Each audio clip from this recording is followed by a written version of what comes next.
എല്ലാവരുടെയും ആഗ്രഹങ്ങളെ അറിയുന്ന ഭഗവാൻ ബ്രാഹ്മണനോട് ചോദിച്ചു, അങ്ങ് എന്താണ് എനിക്ക് കൊണ്ടുവന്നിട്ടുള്ളത്? അങ്ങ് വീട്ടിൽ നിന്ന് വരുമ്പോൾ എന്തെങ്കിലും എനിക്ക് കൊണ്ടുവന്നിട്ടുണ്ടാവും. അത് എന്താണെന്ന് വെച്ചാൽ അതെനിക്ക് തന്നോളൂ. ഭക്തിയോടെ പ്രേമത്തോടെ ചെറിയതാണെങ്കിലും അത് തന്നാൽ ഞാൻ സന്തോഷത്തോടെ സ്വീകരിക്കാം. എന്നാൽ ഭക്തിയില്ലാതെ എത്ര വലിയതായാലും എത്ര വിലപിടിച്ചതായാലും ഞാൻ സന്തോഷിക്കില്ല. പത്രം പുഷ്പം ബലം തോയം യോമേ ഭക്തിയാ പ്രയച്ഛതി. ഒരു ഇലയായ ഒരു തുളസിയില മതി, അല്ലെങ്കിൽ ഒരു പൂവ് മതി, അല്ലെങ്കിൽ ഒരു പഴം മതി, അല്ലെങ്കിൽ വെള്ളം മതി. പാഞ്ചാലിയുടെ ചീരയില, ഗജേന്ദ്രന്റെ താമരപ്പൂവ്, അതുപോലെ ശബരി കടിച്ചു നോക്കി കൊടുത്ത പഴം, മാത്രമല്ല രന്തിദേവന്റെ വെള്ളം, ഇതൊക്കെ ഞാൻ എത്ര ഭക്തിയോടെയാണ് സ്വീകരിച്ചിട്ടുള്ളത് അങ്ങേക്ക് അറിയില്ലേ? അതുകൊണ്ട് എന്താണ് അങ്ങ് കൊണ്ടുവന്ന് വെച്ചാൽ എനിക്ക് തന്നോളും. ഇത്രയൊക്കെ ഭഗവാൻ പറഞ്ഞിട്ടും ആ കുചേല ബ്രാഹ്മണൻ താൻ കൊണ്ടുവന്നതായ അവിൽപ്പൊതി കൊടുത്തില്ല. എല്ലാവരുടെയും ഉള്ളിലെ മനോഗതം അറിയുന്നതായ ഭഗവാൻ അറിയാം. ഈ കുചേല ബ്രാഹ്മണൻ ഒരിക്കലും എന്തെങ്കിലും ആഗ്രഹിച്ചുകൊണ്ട് തന്നെ ഭജിച്ചിട്ടില്ല. അതുകൊണ്ട് എന്നാൽ അദ്ദേഹത്തിന്റെ പ്രിയപ്പെട്ട പത്നിക്കായിട്ട് ദേവന്മാർക്ക് പോലും ദുർലഭമായിട്ടുള്ള ധനത്തെ കൊടുക്കണം എന്ന് ഭഗവാന് ഉദ്ദേശമുണ്ട്. ആ ഒരു ഉദ്ദേശത്തോടു കൂടെ ഇതാ ആ ബ്രാഹ്മണൻ ഒളിപ്പിച്ചു വെച്ചതായ അവിൽപ്പൊതി ഇതാ കൃഷ്ണൻ തട്ടിയെടുക്കണു. തനിക്ക് ഏറ്റവും ഇഷ്ടപ്പെട്ടതായ അവില് അത് കൊണ്ടുവന്നിട്ടാണോ ഇതുവരെ തരാതിരുന്നത് എന്ന് ചോദിക്കണം. ആ ഭാഗങ്ങള് നമുക്ക് പാരായണം ചെയ്യാം.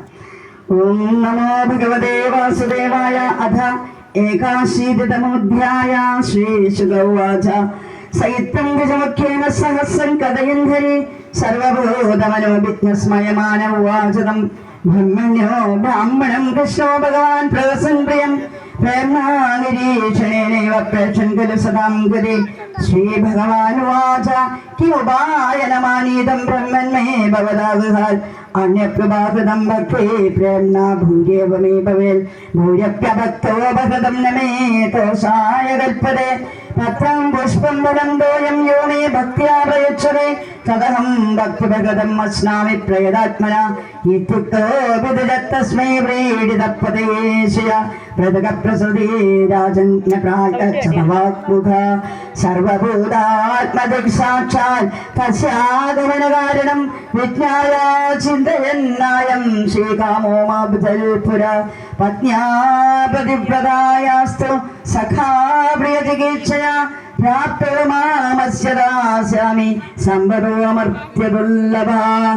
ഇത്തം വിചിന്യവസുനാൽ ക്ഷീരബദ്ധാദ്വിജന്മന സ്വയം ജഹാരകിമിദം ഇതി പൃഥകദണ്ഡുലാൻ. ഇത്തം വിചിന്യവസുനാൽ ക്ഷീരബദ്ധാദ്വിജന്മന സ്വയം ജഹാരകിമിദം ഇതി പൃഥകദണ്ഡുലാൻ. സർവത്ര ഗോവിന്ദനാമ സങ്കീർത്തനം. ഗോവിന്ദ ഗോവിന്ദ. ഇതുവരെ തരാതിരുന്നത് എനിക്ക് ഏറ്റവും ഇഷ്ടപ്പെട്ടതായ ഈ അവല് കൊണ്ടുവന്നിട്ടാണോ അവിടുന്ന് ഇതുവരെ എനിക്ക് തരാതിരുന്നത് എന്ന് ചോദിച്ചുകൊണ്ട് വളരെ പ്രീതനായിട്ട് ഒരു പിടി വാരി കഴിച്ചു.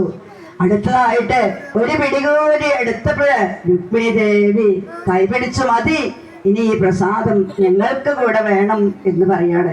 എന്തുകൊണ്ട്?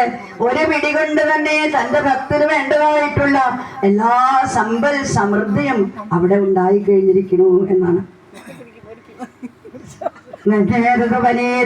പരമപ്രീണനം സഖേതർപ്പയന്തംഗമാം വിശ്വമേധേ പൃഥുകദണ്ഡുല ഇതി മുഷ്ടിം ജഗദ്വാദ്വിതീയം ജഗ്ദ്വാദദേ തവ ശീതഗൃഹേ ഹസ്തം തൽപരാ പരമേഷ്ഠിരാ ഏതാവതാലം വിശ്വാത്മൻ സർവസമ്പൽ സമൃദ്ധയെ അസ്മിൻ ലോകേ അഥവാ മുസ്ലിം വംശത്തോഷകാരണം ബ്രാഹ്മണാം സാധുരജനീമശുദ്ധാച്യുതമന്ദിരേ മുക്താസുഖം മേനയാത്മാനം സ്വർഗതം യഥാ ശോഭൂതേ വിശ്വഭാവേന സുഖേനാഭിവന്ദിത ജഗാമസ്വാലയം ദാദാപത്യനുവ്രജ നന്ദിത സദാ ലബ്ധാനം കൃഷ്ണാനതയാജിതവാൻ സ്വയം സഗൃഹാൻ